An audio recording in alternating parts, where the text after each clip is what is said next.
Yes, आज हम लोग बात करेंगे कि किसी डोरी में उत्पन्न अनुप्रस्थ तरंगों की ऊर्जा, उसकी शक्ति एवं तीव्रता की।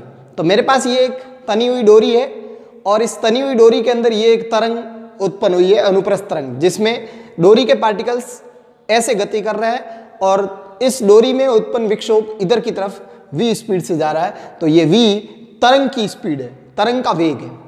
ठीक है, इस डोरी के अंदर जो तनाव है वो T है और इस डोरी की एकांक लंबाई का द्रव्यमान है वो म्यू है और इस डोरी के अंदर उत्पन्न इस तरंग की जो विस्थापन समीकरण है वो y = a sin omega t - kx, जिसमें a मध्य स्थिति से यहां अधिकतम विस्थापन है किसी पार्टिकल का और अब ये डोरी का हर एक पार्टिकल ऐसे ऊपर नीचे गति कर रहा है। तो प्रत्येक पार्टिकल के पास कुछ न कुछ एनर्जी होगी, प्रत्येक अवयव के पास कुछ न कुछ एनर्जी होगी। तो सबसे पहले मैं बात करूं गतिज ऊर्जा की, तो किसी एक डोरी के किसी एक अल्पांश की अगर मैं गतिज ऊर्जा की बात करूं तो छोटी सी गतिज ऊर्जा या अल्प गतिज ऊर्जा डी के, डोरी के अल्पांश की गतिज ऊर्जा है ये D K = ½ dm × v²। D के इस अल्पांश की गतिज ऊर्जा दैट इज ½ dm × v², ये अल्पांश की गतिज ऊर्जा है।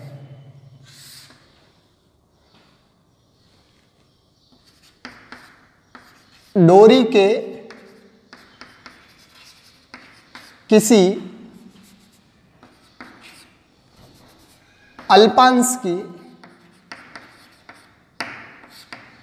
गतिज ऊर्जा।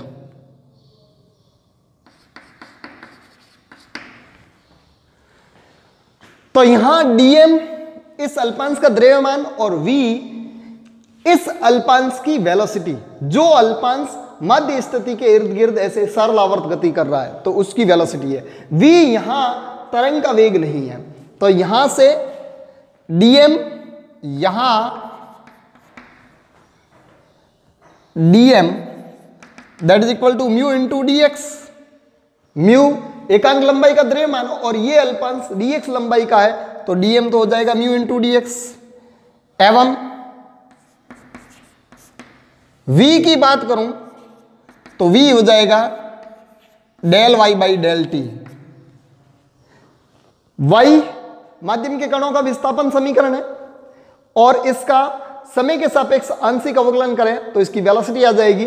तो यहां से v = इसका अवकलन a साइन का cos ओमेगा t - kx और फिर ओमेगा t का ओमेगा और kx का 0। तो v की value I a omega cos omega t - kx। तो यहां से ये दोनों वैल्यू इसमें पुट करूं, ये समीकरण 1 ले लें मान लो, तो इसमें दोनों वैल्यू पुट करूं तो गतिज ऊर्जा, अल्पांश की गतिज ऊर्जा डी के = ½ म्यू dx, ये हो गया dm की जगह म्यू dx और वेलोसिटी का स्क्वायर मतलब इसका square that is a² ओमेगा² cos square omega t - kx।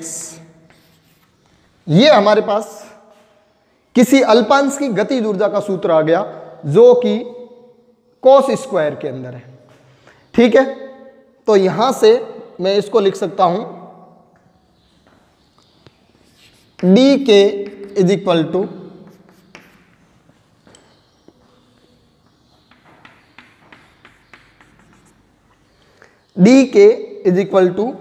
½ mu a² omega constant है इंटू dx, ये अल्पांश ½ μ² a² omega into dx again cos square omega t - kx। ये समीकरण 2 होगी गतिज ऊर्जा के लिए।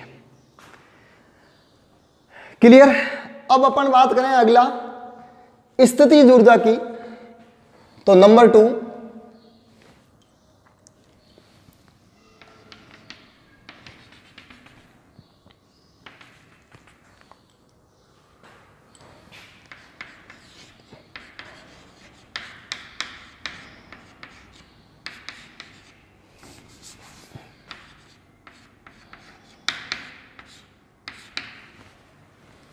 स्थितिज ऊर्जा। अब देखें, यहां पे पहले डोरी यहां पे ऐसे थी और ये जो dx था वो यहां था, या फिर मैं यहां पे बात करूं तो पहले ये डोरी का dx यहां पे था। अब ये पोटेंशियल एनर्जी के लिए मैं यहां से अल्पांश लूंगा। अब देखें, ये यहां पे dx था और इसकी लंबाई थी ये वाली dx, इतनी लंबी डोरी थी। और जैसे ही मध्य स्थिति से ऊपर या ये विक्षेपित होना शुरू हुई तो इसकी लंबाई में परिवर्तन होने लगा। जैसे इस जगह यही अल्पांश यहां पहुंचा और ये डोरी इतनी लंबी हो गई, ये लंबाई dl है, जबकि ये था dx और ये हो जाएगा यहां पे dy और ये dx है।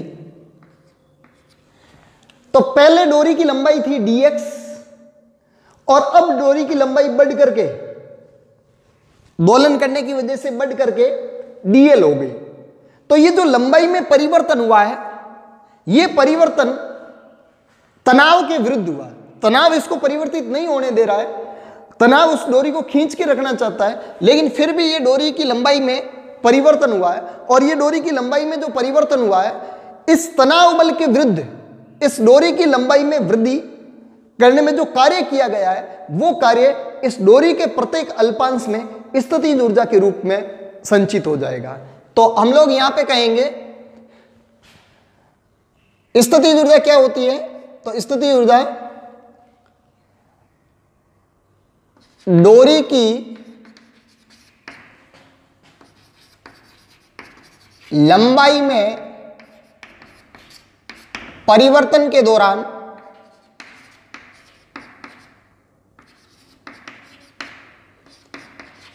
तनाव के विरुद्ध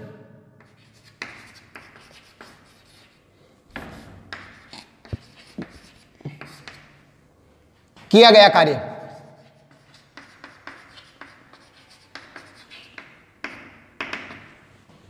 डोरी की लंबाई में परिवर्तन के दौरान तनाव के विरुद्ध किया गया कार्य डोरी के प्रत्येक अल्पांश में स्थितिज ऊर्जा के रूप में संचित हो जाता है। ठीक है, तो मैं किसी एक अल्पांश की बात करता हूं यहां पे ये, और ये जो अल्पांश है इसको मैं जूम कर लेता हूं। देखो आप, ये dx लंबाई का अल्पांश था, ये यहां पे, ठीक है, और ये dx लंबाई का अल्पांश वहां ऊपर जाकर के ये dl लंबाई का बन गया। तो लंबाई में परिवर्तन तो हुआ, तो हमें ये कैलकुलेट करना है कि कितना परिवर्तन हुआ। तो ये थी dx, ये हो गई dl और ये मान लिया मैंने dy। तो अंतिम लंबाई ये है, प्रारंभिक लंबाई ये थी। तो अंतिम लंबाई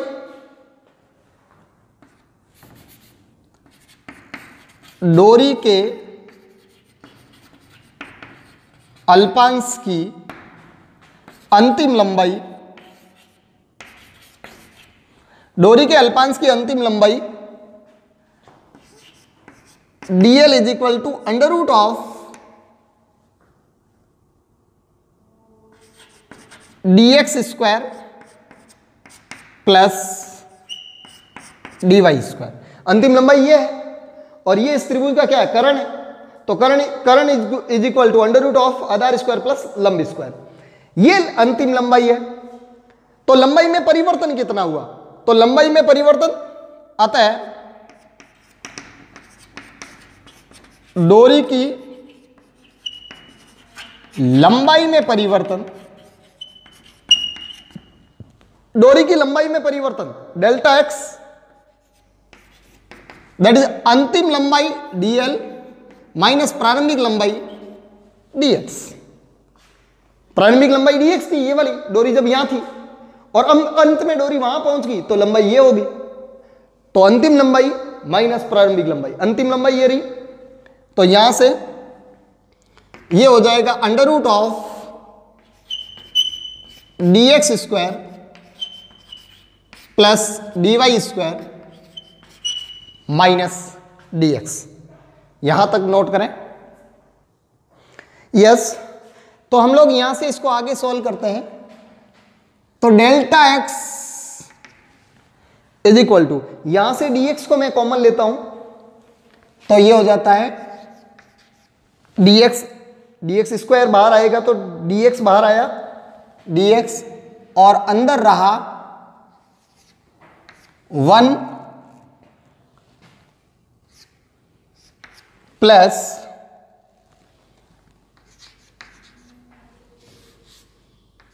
dy अपॉन dx का होल स्क्वायर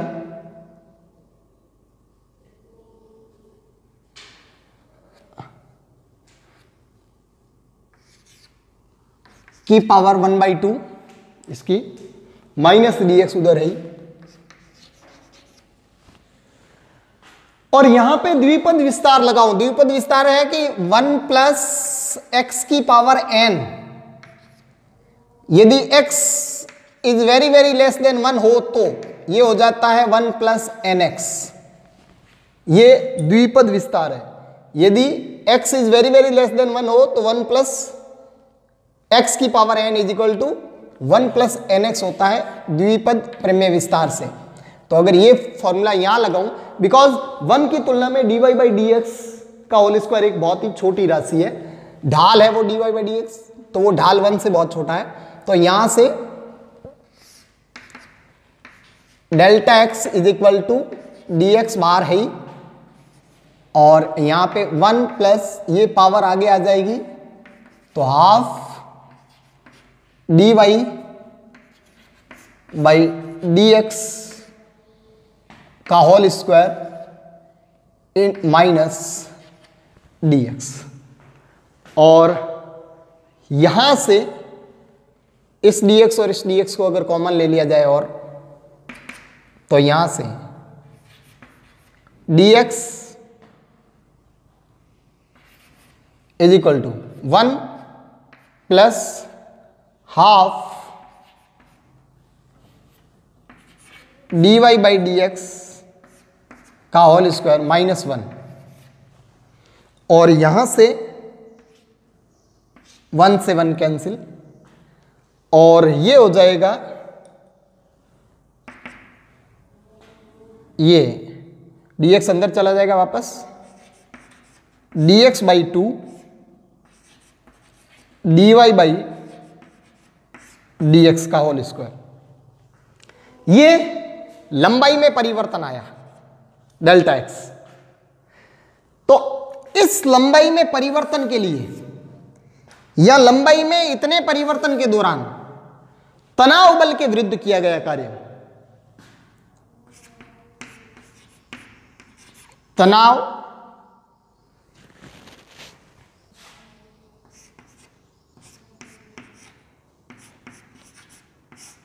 बल के विरुद्ध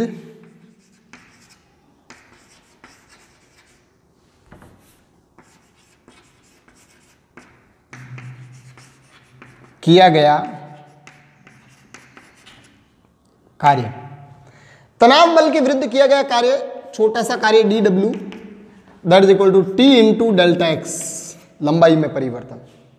तो t डोरी में तनाव है तो यहां से dw is equal to t into delta x की जगह dx बाई 2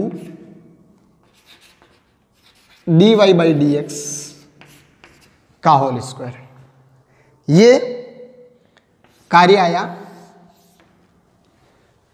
तनाव के विरुद्ध। और ये कार्य ही, ये पर्टिकुलर उस अल्पांश की लंबाई में परिवर्तन के लिए तनाव के विरुद्ध किया गया कार्य, तो ये उस पर्टिकुलर अल्पांश की स्थितिज ऊर्जा के रूप में संचित हो जाएगा। तो आगे देखते हैं इसमें। तो हमें पता है कि ये कार्य ही यहां पे स्थितिज ऊर्जा के रूप में संचित हो जाएगा। तो du is equal to t d x by 2 into d y by d x का होल स्क्वायर, ये उस अल्पांश की स्थितिज ऊर्जा है।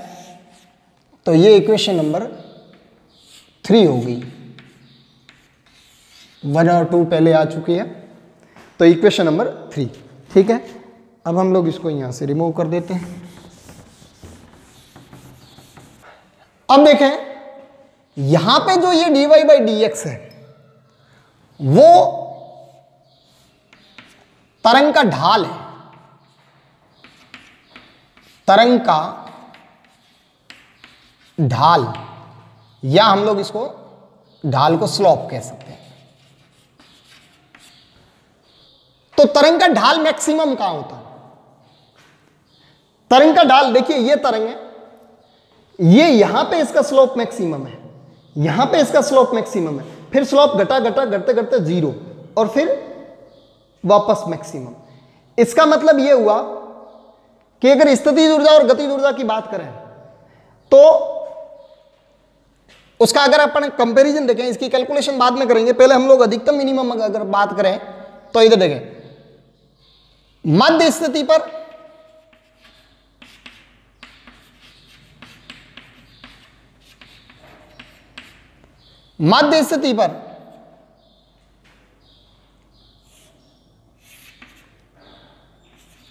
ढाल मैक्सिमम, तो जहां ढाल मैक्सिमम T सब जगह इक्वल है और dx डोरी का अल्पांश इक्वल है, जहां ढाल मैक्सिमम वहां पोटेंशियल एनर्जी मैक्सिमम। और आपको पता है मध्य स्थिति पर पार्टिकल की velocity maximum v particle maximum, और जहां पार्टिकल की वेलोसिटी मैक्सिमम होती है वहीं अल्पांश की काइनेटिक एनर्जी भी मैक्सिमम होती है। इसका मतलब यह हुआ कि एक तरंग संचरण के दौरान तरंग में किसी अल्पांश की गतिज ऊर्जा और स्थितिज ऊर्जा दोनों ही मध्य स्थिति पर मैक्सिमम होती है। देख लें, ये पार्टिकल जब वापस यहां आएगा तो इसका वेलोसिटी मैक्सिमम होगा, तो इस पार्टिकल की गतिज ऊर्जा मैक्सिमम होगी, और जब ये पार्टिकल यहां आएगा तो तरंग कुछ ऐसी होगी, और ऐसी तरंग का ये यहां पे ये जो स्लोप है, ये स्लोप कह दें या ये स्लोप कह दें, ये मैक्सिमम है, तो जहां ढाल मैक्सिमम है वहां पोटेंशियल एनर्जी भी मैक्सिमम होगी। तो ये ध्यान रखें, हम लोगों ने सरल आवर्त गति में पढ़ा कि मध्य स्थिति पर पार्टिकल की गतिज ऊर्जा अधिकतम होती है और चरम बिंदुओं पर पार्टिकल की स्थितिज ऊर्जा मैक्सिमम होती है। और वहां हम लोगों ने देखा कि एक पार्टिकल ऐसे सरल आवर्त गति करता है तो एक बार गतिज ऊर्जा स्थितिज ऊर्जा में, एक बार स्थितिज ऊर्जा गतिज ऊर्जा में, यानी यहां पूरी गतिज ऊर्जा, फिर यहां स्थितिज ऊर्जा, फिर वापस पूरी गतिज ऊर्जा, फिर पूरी स्थितिज ऊर्जा, यानी चरम बिंदुओं पर स्थितिज ऊर्जा मैक्सिमम थी और मध्य स्थिति पर गतिज ऊर्जा मैक्सिमम है। लेकिन तरंग में आप देखोगे कि मध्य स्थिति पर स्थितिज और गतिज ऊर्जा दोनों मैक्सिमम है, और चरम बिंदुओं पर अगर यहां पे बात करूं मैं, चरम बिंदुओं पर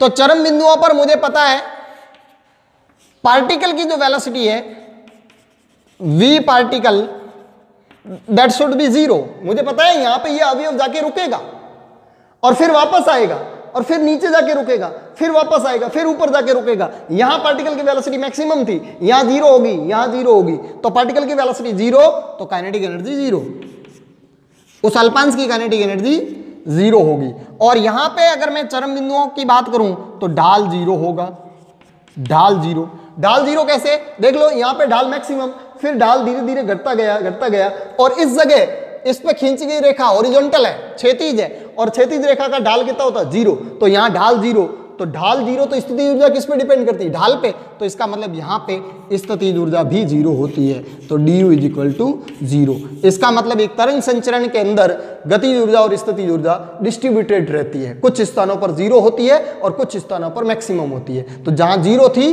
वो ट्रांसफर हो गई मैक्सिमम वाले स्थानों पर। तो तरंग संचरण के दौरान एनर्जी तरंग के अंदर डिस्ट्रीब्यूटेड रहती है, जबकि सरल आवर्त गति के दौरान गतिज ऊर्जा और स्थितिज ऊर्जा एक दूसरे में ट्रांसफर होती रहती है। यस, तो यहां पे इस सूत्र में यहां तरंग का स्लोप आ रहा है, तो हमारे पास तरंग की समीकरण रही है, और इस तरंग की समीकरण में हम लोग स्लोप ज्ञात कर सकते हैं y का x के सापेक्ष आंशिक अवकलन करते हुए t को कांस्टेंट मान करके। तो यहां स्लोप आएगा del y del x, और del y del x यहां आएगा a साइन का कॉस ओमेगा टी माइनस के एक्स और फिर ओमेगा टी का 0 और माइनस के एक्स का माइनस के। ठीक है, तो यहां पे ये स्लोप की जो वैल्यू आई वो स्लोप की वैल्यू आ गई ए माइनस आगे ले लेता हूं मैं उधर से, तो माइनस ए के कॉस ओमेगा टी माइनस के एक्स, और ये वाली वैल्यू मैं उसमें पुट करूं। अच्छा, यहां पे ये जो तनाव है वो तनाव है ये v तरंग की जो वेलोसिटी है वो है, और t यहां तनाव है। एक बार ये वैल्यू पुट करूं मैं यहां पे, और फिर आगे देखते हैं स्थितिज ऊर्जा का क्या समीकरण आता है। तो d u is equal to half t d x, और ये ढाल का स्क्वायर करें वहां ले जा करके, तो ये हो जाएगा माइनस ए के कॉस ओमेगा टी माइनस के एक्स का होल स्क्वायर, और इसको लिख सकता हूं मैं half t d X A square, minus गायब हो जाएगा, के square cos square omega T minus के एक्स। और यहां ये एक इक्वेशन बना देता हूं मैं डी यू, ये समीकरण होगी मेरे पास 4। अब देखें यहां एक टी आया है और एक के स्क्वायर आया है। हम लोग जानते हैं कि तरंग की चाल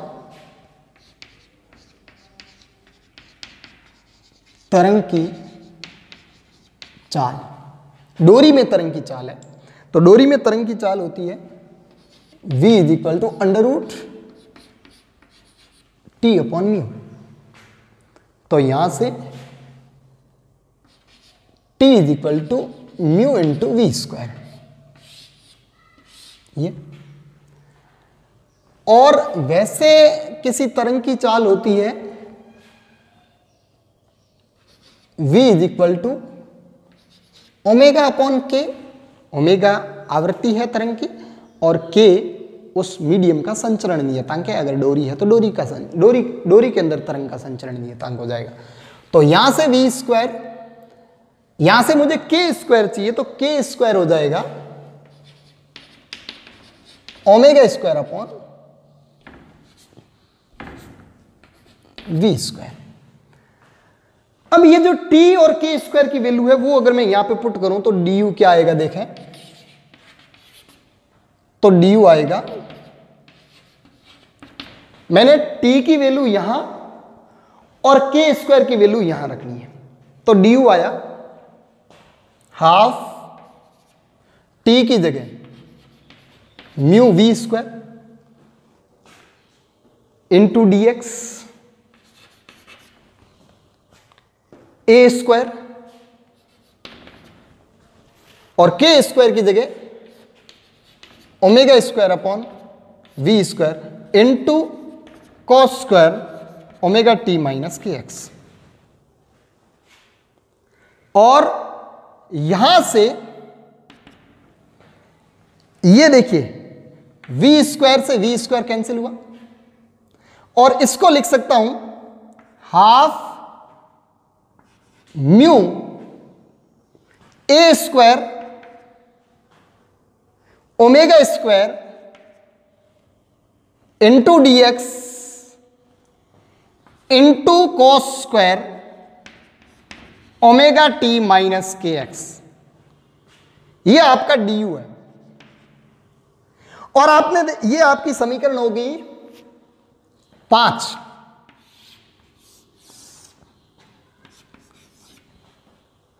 आपने पीछे समीकरण 2 में लिखा था किसी अल्पांश की गतिज ऊर्जा d के बराबर आप म्यू ए square omega square D X cos square omega T minus के एक्स, ये एग्जैक्टली इक्वल है डी यू के। इसका मतलब हुआ कि डोरी में तरंग संचरण के दौरान सभी बिंदुओं पर हर समय गतिज ऊर्जा और स्थितिज ऊर्जा इक्वल रहती है। हर समय गतिज ऊर्जा और स्थितिज ऊर्जा आपस में क्या रहती है? इक्वल रहती है। आपने देखा होगा समीकरण 2 में यही फॉर्मूला एग्जैक्टली डीके का आया था। तो यहां डीके और डीयू एग्जैक्टली इक्वल है। इसका मतलब ये हुआ दोनों एक साथ मैक्सिमम, दोनों एक साथ जीरो, दोनों एक साथ मिनिमम, दोनों एक साथ मैक्सिमम, ये फॉर्मूला आता है यहां से। तो यहां पे चरम बिंदुओं पर दोनों जीरो, माध्य स्थिति पर दोनों मैक्सिमम, इधर चरम बिंदुओं पर फिर जीरो, फिर मैक्सिमम, फिर जीरो, मैक्सिमम, जीरो, ऐसे हर बार गतिज ऊर्जा और स्थिति ऊर्जा एक साथ जीरो होगी, एक साथ मैक्सिमम होगी, एक साथ जीरो होगी, एक साथ मैक्सिमम होगी, और हर स्थिति पर, हर समय अंतराल पर, हर टाइम इंस्टेंट पर गतिज ऊर्जा और स्थिति ऊर्जा की वैल्यू तरंग संचरण में हर अल्पांश की बराबर होगी। यस, हम लोग यहां पे अल्पांश की कुल ऊर्जा की अगर अपन बात करें तो कुल ऊर्जा हो जाएगी D is equal to d k plus d u, गतिज ऊर्जा और स्थिति ऊर्जा का योग। तो आपको पता है गतिज ऊर्जा और स्थिति ऊर्जा आपस में बिल्कुल बराबर है, तो इनका योग, इसको डबल कर देते हैं। तो यहां पे D इज इक्वल टू इसका डबल, तो 2 इंटू हाफ म्यू ए square omega square dx cos square omega T minus के एक्स। और यहां से ये 2 कैंसिल हो जाएगा, तो कुल ऊर्जा यहां आ जाएगी D is equal to mu A square omega square dx cos square omega T minus के एक्स। अब हम लोग औसत ऊर्जा की अगर अपन बात करें यहां से, तो औसत ऊर्जा की बात करने से पहले देखिए ये सब कुछ कांस्टेंट है। dx तरंग संचरण के अनुदिश दूरी है, cos स्क्वायर का औसत मान हमें डायरेक्टली पता होता है। हम लोग जानते हैं, यहां एक बॉक्स में मैं एक इंफॉर्मेशन लिख दूं कि हम जानते हैं कि साइन ओमेगा टी का औसत मान 0, कॉस ओमेगा टी का औसत मान 0, बिकॉज साइन ओमेगा टी का ग्राफ होता है ये। तो जितना एक आवर्तकाल में जितना प्लस है उतना ही माइनस, तो योग टोटल कुल योग 0 हो गया, तो औसत 0 हो गया। ऐसे ही कॉस का ग्राफ ये वाला, तो जितना एक साइकिल के अंदर पॉजिटिव है उतना ही नेगेटिव है, तो इसका भी औसत मान 0। लेकिन साइन स्क्वायर ओमेगा टी का औसत मान 1/2 होता है। क्यों? क्योंकि साइन स्क्वायर ओमेगा टी का ग्राफ, ये वाला माइनस है वो ऊपर आ जाएगा, ये साइन स्क्वायर ओमेगा टी का ग्राफ है, तो इसमें ये यहां से ये शेप हो जाएगा ऐसे।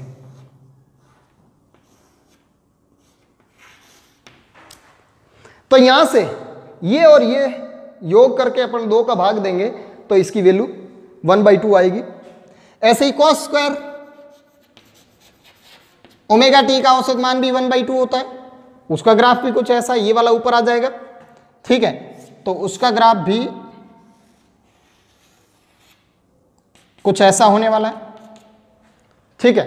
तो इनके औसत मान कुछ इस प्रकार से कैलकुलेट होते हैं। आप ध्यान रखें, साइन का मैक्सिमम मान +1, मिनिमम मान -1, तो योग 0, इसलिए औसत 0। इसका मैक्सिमम मान +1, मिनिमम मान -1, तो योग 0, तो इसका भी औसत मान 0। इसका मैक्सिमम मान +1 और मिनिमम मान 0, तो 1 + 0/2, तो औसत मान 1/2, और ऐसे ही इसका भी औसत मान 1/2, ठीक है। तो यहां से ये वाली इंफॉर्मेशन हुई अलग से। अब हम लोग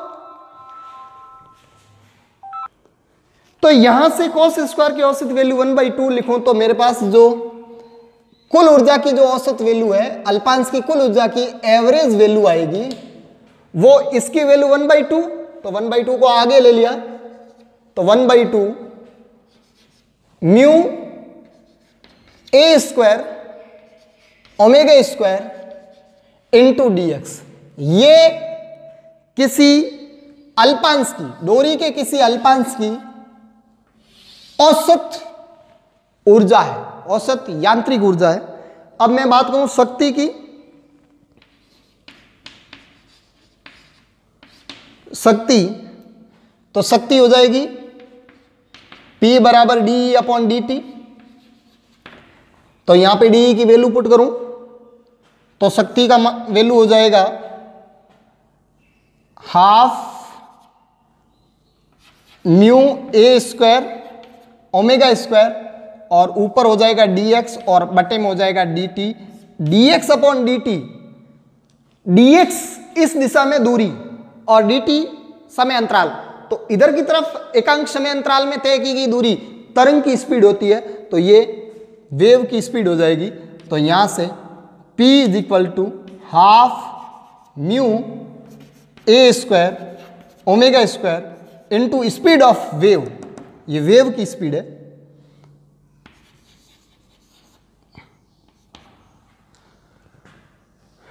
ये हो जाएगी शक्ति। और अब मैं बात करूं तीव्रता की, तो यहां तीव्रता होती है P अपॉन एरिया। तो यहां से इसको एरिया लिख दें, बिकॉज ये वाला ए आयाम है और ये वाला ए एरिया है। तीव्रता होती है शक्ति अपॉन क्षेत्रफल।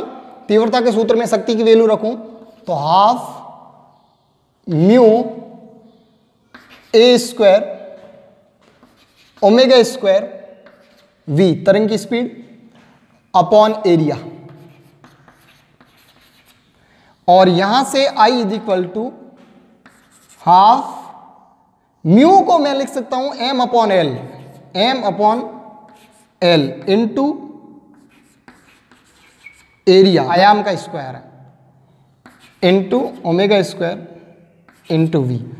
और ये हो जाएगा हाफ m लंबाई इंटू एरिया, आयतन capital v, into a square omega square v.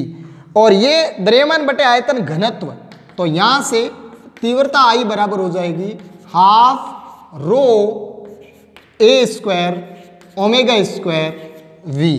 तो यहां डोरी के अंदर किसी अनुप्रस्थ तरंगों की तीव्रता हाफ इंटू डोरी का घनत्व इंटू डोरी के दोलनों का आयाम इंटू डोरी में उत्पन्न तरंग की जो आवृत्ति है, और v डोरी में तरंग की चाल है, और वो तरंग की चाल डिपेंड करेगी डोरी के अंदर तनाव पर, डोरी के द्रव्यमान पर वगैरह, उन पे डिपेंड करेगी। तो ये किसी डोरी में अनुप्रस्थ तरंग की तीव्रता है।